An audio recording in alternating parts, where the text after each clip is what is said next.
bab selanjutnya tadi kemarin juga saya bahas tentang SMB, Smart Business Map. Ada yang pertama ada Flying Fail, Market Landscape, Operational Profitability. Ketiga cara tersebut perlu kita jawab, pahami dan analisa.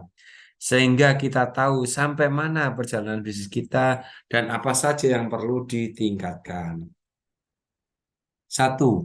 Langkah awal adalah menentukan flying field. Flying field akan kita bahas bagaimana menentukan DNA bisnis kita, mengukur dan menentukan pasar yang potensial, dan langkah yang perlu kita ambil apabila bisnis sudah tidak berkembang. What is the problem? Di tahap ini kita mencoba mencari inti dari bisnis kita. Apakah kita sudah tahu masalah yang terjadi pada konsumen? Apakah bisnis kita menawarkan solusi dari masalah tersebut? Karena pada dasarnya kebutuhan konsumen berawal dari masalah yang ingin diselesaikan. 2. Who has the problem?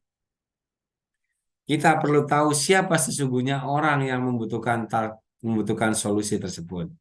Dengan kata lain, siapa target market kita? Apa market segmen kita? Gitu ya. Yang ketiga, what is the solutions? Di Smart Business Map, dengan memahami masalah dan keperluan dari target pasar, kita akan lebih bijak dalam menyusun solusi yang akan kita tawarkan. How is the big the market? Seringkali kita lupa bahwa sebenarnya ada tidak sih marketnya, ada enggak pasarnya gitu loh. Pertanyaan ini akan membuat kita semakin matang saat menjadi pengusaha. Mungkin di fase 1-3 kita masih penuh semangat dengan idealisme akan membuat bisnis yang keren. Tapi buat apa bisnis keren kalau pasarnya terlalu kecil atau bahkan tidak ada nggih, dan tidak punya potensi berkembang di masa depan. Kelima, what factor will impact the business? Selain faktor internal dalam bisnis, adakah faktor eksternal yang mungkin sulit kita kontrol, namun sangat berpengaruh dalam pengambilan keputusan? Kedua, tentang market landscape. Kita akan membahas bagaimana cara penetrasi pasar, menemukan keunggulan produk atau jasa kita, bagaimana bersaing dengan kompetitor, dan mendapatkan hati di konsumen bisnis kita. Pertama, pertanyaannya, why do people choose you? Apa keunggulan produk atau jasa kita ya? Kedua, kenapa pelanggan perlu menggunakan produk atau jasa kita? Apa yang membedakan produk jasa kita dengan yang lainnya? Ketiga, bagaimana cara kita membuat harga?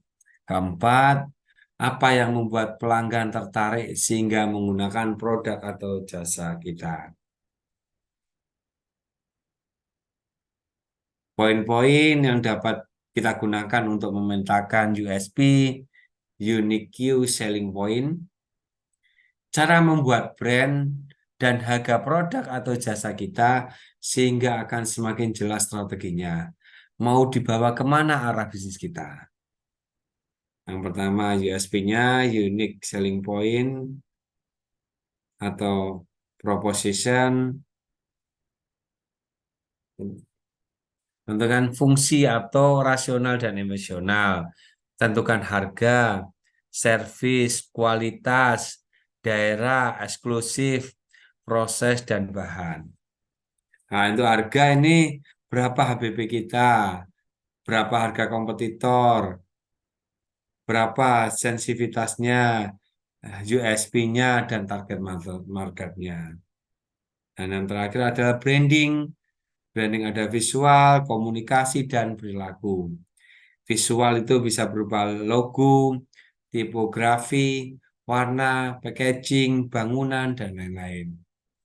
Sedangkan komunikasi itu bisa dari konten kreator ya, konten yang kita buat, iklan, customer service, company company profil, annual report, website dan lain-lain. Perilaku ini bisa dari value atau esensi kita. Dua, how do you sell your products? Bagaimana cara memasarkan produk atau jasa kita? Apakah menggunakan media konvensional atau perlu juga dengan digital marketing? Sistem distribusi apa yang kita pilih? Dengan memperjelas cara kita memasarkan produk atau jasa, akan mempermudah dalam membuat strategi pemasaran. Tiga, how do you keep your customers? Salah satu fondasi bisnis yang kuat dan tahan lama adalah memiliki pelanggan yang loyal. Kita perlu memikirkan strategi bagaimana tetap terhubung dengan pelanggan. Tanpa adanya ikatan emosional yang kuat, pelanggan akan dengan mudah pindah ke kompetitor. Yang ketiga adalah tentang operasional profitability. Di fase ini kita akan membahas bagaimana meningkatkan penghasilan, meningkatkan produktivitas operasional, dan menjaga hubungan baik dengan partner bisnis kita. Yang pertama, how do you increase your revenue? Bagaimana kita meningkatkan penghasilan kita? Terus, apakah dengan menambah pembelian ke pelanggan yang sudah ada atau memperlebar pasar sehingga semakin banyak orang yang mengetahui produk kita? Jadi, horizontalnya itu memperlebar pasar, vertikalnya meningkatkan pembelian pelanggan yang sudah ada atau repeat order ya. Yang kedua, how do you manage your cost? Seringkali untuk meningkatkan penghasilan bukanlah dengan menggenjot budget marketing, tetapi melakukan efisiensi dalam operasional. Kita bisa mulai dengan cek satu persatu item dengan biaya paling besar, melakukan forecasting secara cermat, sehingga meminimalisir stok yang menumpuk, negosiasi pembayaran dengan supplier, dan investasi teknologi sehingga meningkatkan produktivitas. Ada fixed cost dan variable cost, ini harus kita manage ya, agar efisiensi dalam operasional tercapai. Tiga, how do you manage your core resource? Setiap bisnis pasti memiliki sumber daya eksternal yang menunjang keberlangsungan bisnis. Umumnya kita memerlukan supplier atau vendor dalam hal produksi. Adakah hal khusus yang kita lakukan terhadap mereka sehingga tetap nyaman berbisnis dengan kita? Keempat, how do you develop your team? Tanpa adanya SDM yang kompeten dan budaya perusahaan yang baik, mustahil bisnis akan berjalan lancar. Tidak hanya kesejahteraan yang perlu kita tingkatkan, menjadi rumah yang nyaman untuk bertumbuh juga perlu kita pikirkan. Nah, berikutnya tentang penyelesaian sengketa bisnis melalui jalur litigasi dan non litigasi atau melalui alternatif penyelesaian sengketa. Jalur litigasi yaitu penyelesaian masalah hukum melalui jalur pengadilan. Dengan jalur non litigasi yaitu proses penyelesaian sengketa melalui cara-cara di luar pengadilan yang menghasilkan kesepakatan yang bersifat win-win solution ya. Kalau non litigasi itu mesti win-win solution. Kalau jalur litigasi ya pasti win-loss solution. Ada yang menang, ada yang kalah. Penyelesaian perkara di luar pengadilan diakui di dalam peraturan perundang-undangan di Indonesia. Di pasal 3 Undang-Undang Nomor 14 Tahun 70 tentang ketentuan pokok kekuasaan kehakiman disebutkan bahwa penyelesaian perkara di luar pengadilan atas dasar perdamaian atau melalui wasit atau arbitrase tetap diperbolehkan. Undang-Undang Nomor 30 Tahun 99 tentang arbitrase dan alternatif penyelesaian sengketa. Dalam pasal 1 angka 10 dinyatakan bahwa alternatif penyelesaian perkara atau alternatif dispute resolution adalah lembaga penyelesaian sengketa atau beda pendapat melalui prosedur yang disepakati para pihak, yakni penyelesaian di luar pengadilan dengan cara negosiasi, mediasi, konsiliasi, dan arbitrasi. Konsultasi. Konsultan hanya memberikan pendapat hukum sebagaimana diminta oleh klien. Dan selanjutnya keputusan mengenai penyelesaian sengketa akan diambil oleh para pihak. Negosiasi, yaitu penyelesaian sengketa melalui musyawarah atau perundingan langsung di antara para pihak. Kesepakatan mengenai penyelesaian tersebut selanjutnya harus dituangkan dalam bentuk tertulis yang disepakati dan disetujui oleh para pihak. Mediasi, yaitu penyelesaian sengketa melalui perundingan dengan dibantu oleh pihak luar yang tidak memihak atau netral. Konsiliasi atau conciliation dalam bahasa Inggris yang berarti perdamaian. Hasil konsiliasi harus dibuat secara tertulis yang ditandatangani secara bersama oleh para pihak yang bersengketa. Selanjutnya harus didaftarkan di pengadilan negeri. Kesepakatan tertulis inilah bersifat final dan mengikat para pihak. Arbitrasi. Arbitrasi yang berarti kekuasaan untuk menyelesaikan sesuatu menurut kebijaksanaan. Jadi arbitrasi itu sebenarnya adalah lembaga peradilan oleh hakim partikular atau swasta. Tiga, kekuatan penyelesaian sengketa secara litigasi. Litigasi berarti melalui jalur pengadilan ya. Pertama, kekuatannya mengikat. Putusan hakim mengikat para pihak yang berperkara dan yang terlibat dalam perkara itu. Para pihak harus tunduk dan menghormati putusan hakim. Dua, kekuatan pembuktian. Kekuatan pembuktian, putusan hakim dalam bentuk tertulis yang merupakan akta otentik bertujuan untuk dapat digunakan sebagai alat bukti bagi para pihak. Ketiga, memiliki kekuatan eksekutorial atau kekuatan untuk dilaksanakan.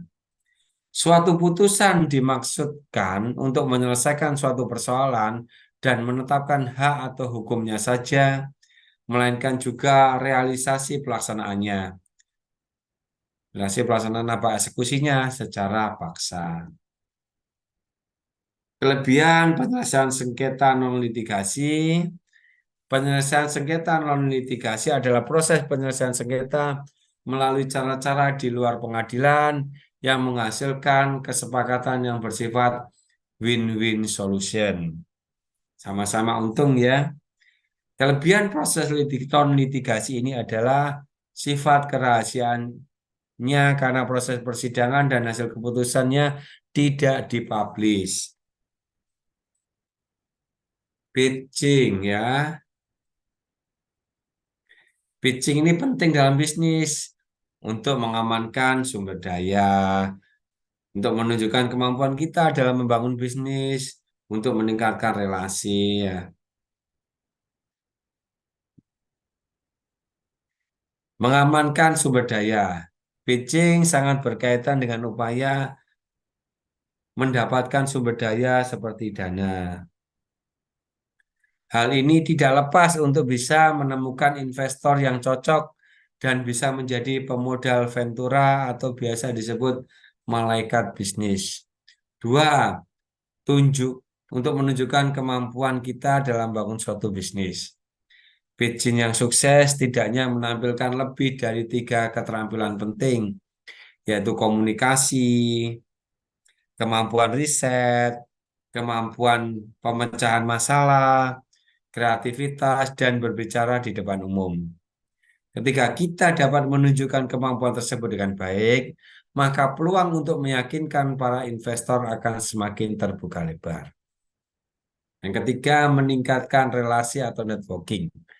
Ketika para pengusaha melakukan pitching di hadapan para investor, di saat bersamaan inilah kita bisa memperluas networking. Cara melakukan pitching yang baik. Nomor satu, kita ketahui siapa audien kita. Industri apa yang mereka investasikan? Berapa perusahaan atau investor yang berfokus pada sektor tertentu? Bagaimana rekam jejak investor? Gali lebih dalam rekam jejak investor dan riwayat investasi mengenai perusahaan yang telah mereka biayai.